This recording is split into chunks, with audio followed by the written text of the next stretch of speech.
Alright, peace and greetings YouTubers.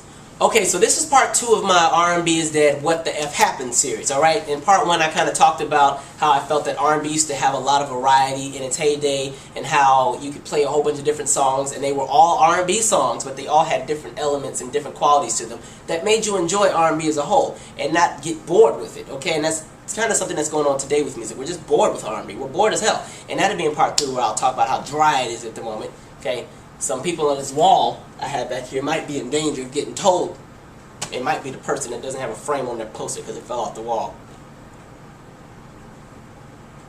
No, I was kidding. Okay, but so basically my argument about this is more so, I feel like R&B acts have a hard time creating a lane. You know, when you go back to about 93 up until 2002, R&B acts did a great job of creating their own lane. They did a great job of having their own sound to the point where other acts, other genres will kind of follow suit, okay? People try to talk about R&B and always say it's always been a like bastard stepchild genre, which in some cases it was for R&B acts that weren't commercial. But when you look at those best-selling albums of 1990 whatever, of 2001, right up there with all of the country albums, right up there with all the rock albums, there were R&B albums right in the mix. We're not seeing that today because the R&B acts have failed to create their own lane. At this day and age, all of the R&B acts are hopping on sounds that aren't truly genuine to R&B, and that's why they're all falling off. They're losing their fan bases, and on top of losing their fan bases for trying to abandon them and cross over to the pop audience, the pop audience doesn't want to hear what they have to offer because the pop audience is not interested.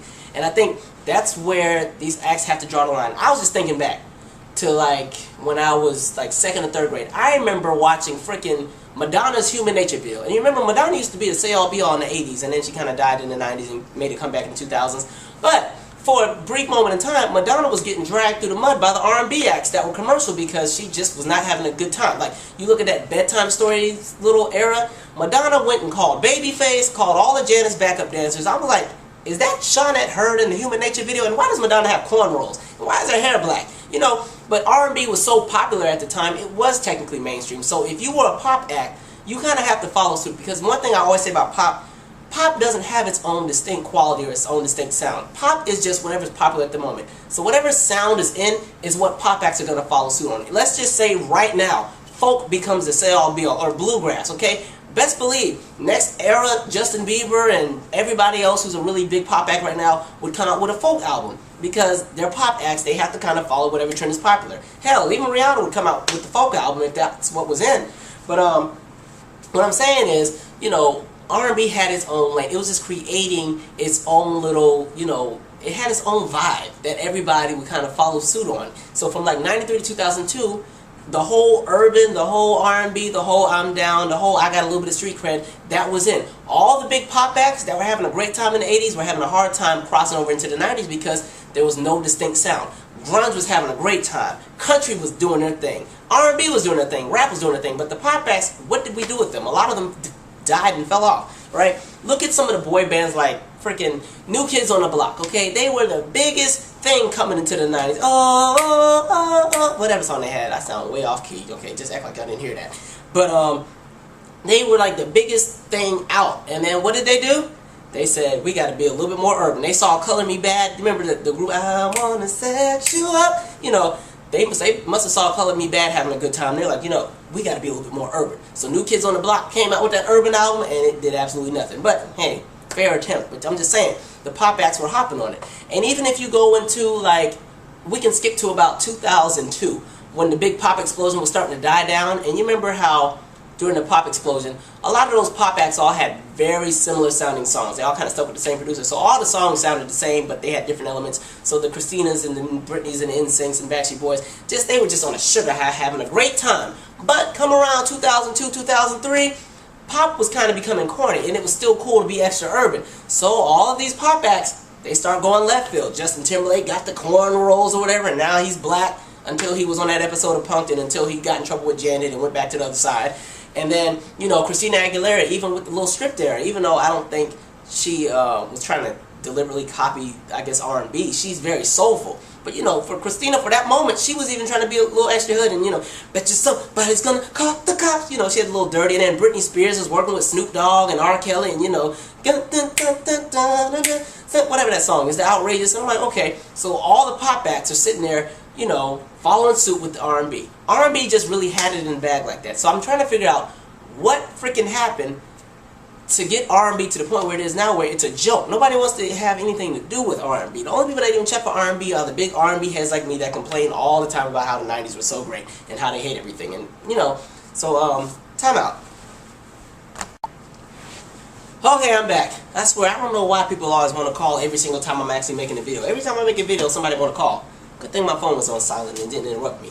But as I was saying, I was talking about how I just don't really understand when R&B stopped creating their own lane and started hopping on others. Then I got to thinking, and I feel like it happened around '03. And this is why. Let me go back and give you some back history. I always feel R&B and rap / hip hop culture have always had this love-hate relationship. Sometimes they can have this really great relationship and give you these great classics and great albums. Case in point, TLC, Crazy Sexy Cool. Case in point, Lauryn Hill, The Miseducation of Lauryn Hill. Case in point, somebody, you know, there's a bunch of them. There's a lot of great little collaborations with R&B and rap and stuff like that. But on the other hand, sometimes I feel like it can be a career killer, and it's always been that way. R&B and rap have always had this love-hate relationship. It even goes back to the 80s. You go back to about 81 to late 85, R&B was having a really hard time commercially. Alright? You know, MTV was out, but they weren't playing, you know, most urban videos except for maybe Michael Jackson. And when Whitney and Janet started coming out, they started playing them too, and then it started crossing over. But before the Whitneys and the Janets, and aside from Michael, R&B acts weren't getting any play on, like, the, you know, MTVs and stuff. So you get these nice moderate R&B hits or whatever in classics, but they weren't doing anything on the Hot 100. Case in point, the Isley Brothers, Between the Sheets. That is like a gem in every black house. So, hey girl, ain't no mystery. Everybody loves that song, but it didn't really do anything on the Hot 100. And you had the Patrice Russians and M2Mays and all of them having these great little moderate R&B hits, but not doing anything on the Hot 100. But rap, on the other hand, was starting to come up, and the Run DMCs were coming out, and Salt and Pepper started popping up, and all that. Well, I'm a little early with Salt and Pepper, but they start popping out. Rap is doing its thing. And then somebody said, let's make the great idea of merging them together and start coming out with stuff. And this is where there were problems. There were R&B stations that were like, we're not playing this crap because it's not real music. And then vice versa. And it happens even today. I think with a lot of the rappers, one thing that kills many rappers is they come out all extra street, they get all this critical acclaim, and then they end up killing themselves by becoming too commercial, or they start trying to sing too much. Case in point, Ja Rule. When Ja Rule first came out back in like that, I remember that summer of '99, I had just moved back from Italy or whatever, and Ja Rule was the, wanna ride till we die, baby, you know you drive me crazy, I kinda sound like DMX in this, but still, that was the jam. And then, you know, he had the holla, holla, anybody that's ready to get dollar, dollar, dollar, you know. Ja Rule was doing his thing. He started building this acclaim and building, and started selling records like nothing. And Ja Rule was a say-all-be-all. And then the labels and the managers was like, hey, we need you to sound a little bit more commercial so you're not scaring away the pop audience. And what happened? He started freaking singing. What would I be without my baby? And then all the songs start coming out, and you can say, yeah. And, you know, guess who freaking shows up around 2003? Freaking 50 Cent. And he's like, hey, you're whack, you're singing too much, and you're trash. And before you know it, Ja Rule falls off. And it's funny because 50 Cent ends up doing the same thing Ja did. So then he falls off too. But it's like, I feel like that's something that's always kind of killed off the rappers. So when you flip the script, I think one of the biggest things that really might have hurt R&B going from 2003 onward was R&B emerging itself too much into rap culture and too much into hip-hop. And I'm not trying to diss rap, and I'm not trying to diss hip-hop, because you know I go hard. I got my comment posted right here. But, let me move so you can see. Alright, but I just think it's something that might have kind of,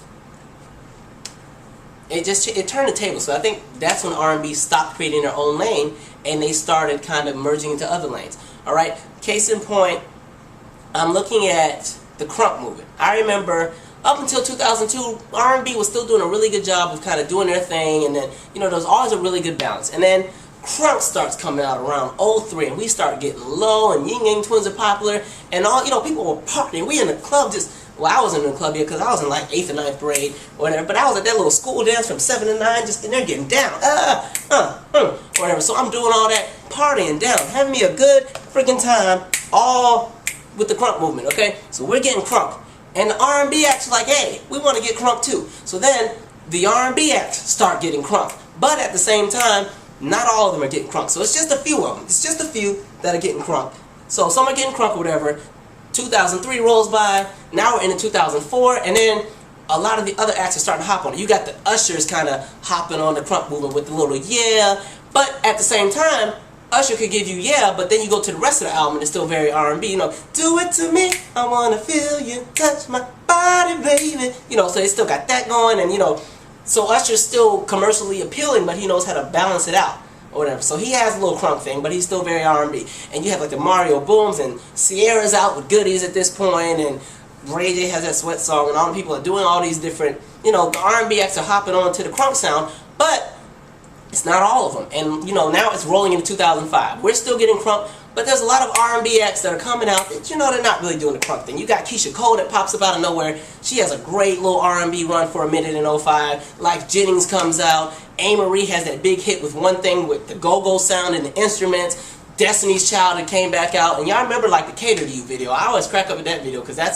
I'm like, Beyonce was just shady in that video because Beyonce was, you know, remember they were in that hot desert. Now Beyonce's at the pool chilling in the nice water. They got Kelly laying on that hot car with shorts on. I know her legs were burning. That's why she was singing so freaking fast. She was on that car with them legs sizzling. Baby, I see what I want to but I'm doing my part. Was there something else? She was like, get me off the car right now. Get me off. Alright? And then they have Michelle out there at night with them fluorescent lights, knowing there's like mosquitoes and gnats and stuff, and she got to lay that, give my rent, my strength, my will to you. Say, sing, Michelle, sing! And she flying, you know, swatting mosquitoes and this coyotes, and I think a coyote bit her leg off or something. But you know, all that was going on. Jamie Foxx had came out, Neo had came out, Mariah had her big comeback, even Toni Braxton had to take this ring off, take this. So there was still a great balance. So some of the R&B acts were starting to hop on the little popular trend with the crunk, which was starting to kind of die at this point. But there was a great balance of R&B acts that were still truly genuine, still giving us what we were asking for, giving us a great balance. Now, 2005 is ending. We're getting into 2006. We're still getting crunk. We've been getting crunk for the longest, but you know what? We're starting to get kind of tired, or whatever. So, we're going to slow it down a bit, and we're going to start snapping. So now this whole snapping movement comes out, and even more R&B acts are hopping on. Monica, and you know, then dun, dun, dun, dun, dun, when they play my so all of them are kind of hopping on. Hell, even Janet and Nelly had that damn, you know, call on me. So you know, these are all still decent songs, but all these R&B acts are now starting to hop on a trend instead of creating their own lane. If you see where I'm going with this, I know I'm rambling and going left field, but stay with me. So you know, it's 2005, 2006, or whatever. Well, actually, I'm sorry, Monica, you were 2007, so I'm going to come back to you. But, whatchamacallit? So, the R&B acts are really starting to kind of fall into this trap where either you're neo-soul or you're going to do what everybody else is doing. So, you're snapping or you're neo-soul. Alright? So, the R&B acts are snapping, they're doing all that crap or whatever, snapping, snapping, snapping. And then, it's still working, okay? The R&B acts are still selling some decent records, the sales are starting to go down, but they're still demanding stuff, they're still somewhat mainstream. Then comes about 2006, alright? And mind you, snapping is still going on, but at the same time, Timbaland and Justin Timberlake collaborate. And they do freaking Sexy Back, alright? And I remember Sexy Back when I first heard it, I said, this is either going to be a really big hit or this is going to be a huge flop. And it was this huge hit that made dancing cool again, where everybody had a little, you know, getting sexy back. And then, at this point, it's my freshman year in college, or whatever, and I just moved out the house, and I'm still 17, because I won't be 18 for like a few more days, because I got a late birthday, so we're bringing Sexy back, and everybody's dancing now. All we having is a good time.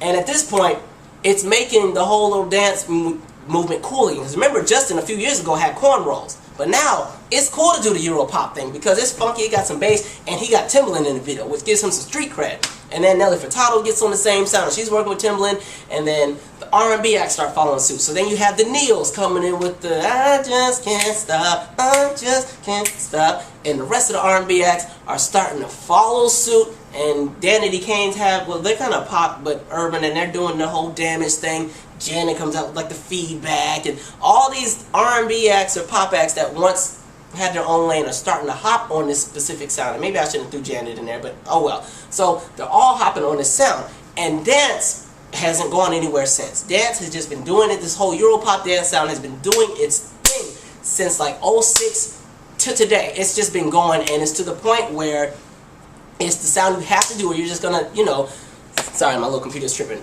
You need to be a part of that sound, or you're not gonna be mainstream. So they're all sitting here doing all this stuff, the dance pop, and it's great. But now, going with this pop, the R&B acts are having a hard time with the pop, because now the pop acts are like, hey, this is our sound anyway. If we don't really have a sound, but it's a better audience for us to do the dance Euro stuff instead of you guys, because you guys look weird doing it. So, you know, now we have the emergence of the Katy Perry's and everybody else who's having these great little Max Martin productions and these great dance, and before you know it, the rest of the R&B acts, either they're hopping on the bandwagon or they're going back to R&B. And it goes back to R&B trying to have its own lane.